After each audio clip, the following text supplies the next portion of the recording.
So, Bloodline of the Grid Episode 2 is finally out, and it was amazing. Now, if you don't know what Bloodline of the Grid is, it's basically a fan Power Rangers project done by Nerdbot Studios, the people who are doing Rise of the Ninja, Shattered Past, and stuff like that.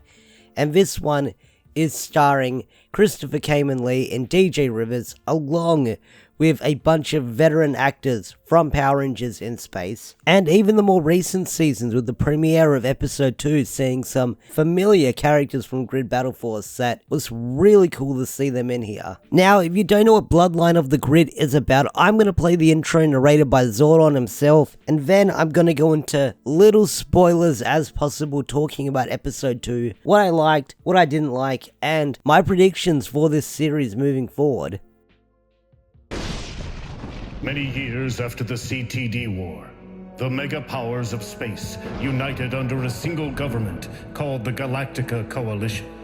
Under the leadership of the Premier, the Coalition's purpose is to prevent evil from reigning on a large scale ever again. As ambitions grew, the idea of using the grid for military and commercial use was made.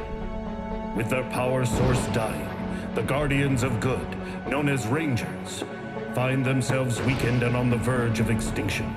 Knowing that the Premier's intentions are more than what it seems, Andros and his team of Red Raiders fight to protect the grid and restore the balance to the universe. Now, one thing I really do love about this series is the cast and the character interactions that everyone has when they're on set together, because it is a lot of fun, and I love the banter and back and forth that these characters have with each other.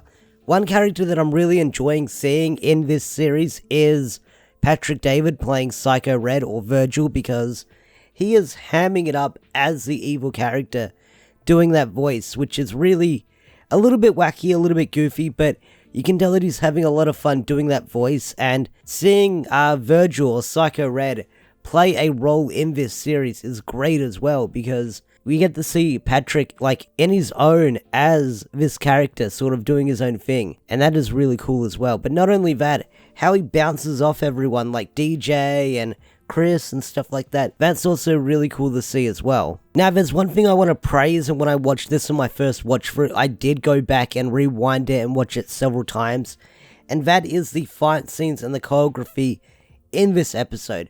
There's two really good ones you get in this episode. The first one, well, they're sort of free. You've got TK versus the Crybots, which was an awesome fight scene. And then you've got Andros coming in and mowing down the Crybots with TK, which was a really cool fight scene in that moment. Like, a really cool fight scene in that episode. And then not only that, that scene also tops off with Psycho Red showing up, Virgil showing up, and you have Andros and Virgil having this Dragon Ball Z beam struggle in the episode, which looked really amazing as well. Special effects wise, that looked really cool as well. The other really cool fight scene in this episode was a training simulation that Sam O'Neill was doing versus all of his holograms. Although the holograms were holograms, the special effects, or the visual effects for the holograms and the fight scene overall was really great, and I really did enjoy seeing it. It did look like that Sam had a Dino Fury saber on him during that fight scene. I could be wrong, but that's what it looked like when I saw it. But either way, those fight scenes stood out a lot for me and were really great. And not only that, they're robots, so they really go ham with the violence, like taking them out, being brutal as possible, like even seeing like robot blood come out of them or something like that. I don't know what the Crybots are meant to be, robots, humans, but they really go ham up against these bots. Now, one thing that got a kick out of me, and it got a big belly laugh out of me, I will say, is seeing Christina Ho come back and play Betty Burke. That's right, Betty is back. And although some people didn't like Ben and Betty in Beast Morphers, it was cool to see the character back again. But not only that, see her with a totally different script, and how she was able to play off DJ in this comedic role just with the banter back and forth. That was really great, and they worked really well with each other. So I'm hoping that she comes back later down the line in this series. But not only that, it was really cool seeing Rory play Devon again. That was really cool as well. I enjoyed that as well, seeing Rory come back. So I'm hoping that these characters come back later down the line and maybe we'll see them morph, I don't know, but either way, that'd be really cool to see these characters return once again. So one of my predictions I've got for this series, I think Ecliptor is coming back very, very soon, because they keep talking about the heir of Ecliptor, and it's been teased and speculated that Andros might be that heir. So either Ecliptor is going to get resurrected or something like that, because he seems to be playing a big role in this episode where he was brought up. So maybe he's going to get resurrected or something like that.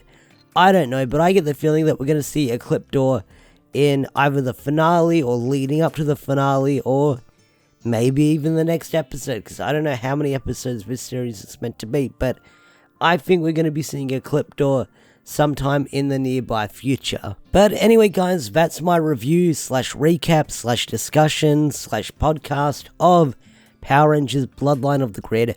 I highly recommend checking it out and giving it a watch, because it is really freaking cool. I'll leave a link down to Nerdbot Studios' YouTube page where you can watch the episodes. There's only 2 episodes out so far. Go watch them, check them out, because I highly recommend checking out this series, because it's really great, a really good watch through, and you don't want to miss it. So, with that said, I'm going to bring this video to a close. If you enjoyed this video, hit that like button, subscribe to the channel if you're new. Special thanks to all the members such as Swaggerfor and Andrew McCoyle.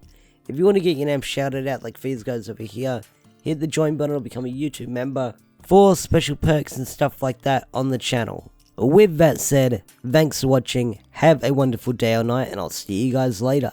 Peace out, take care, bye.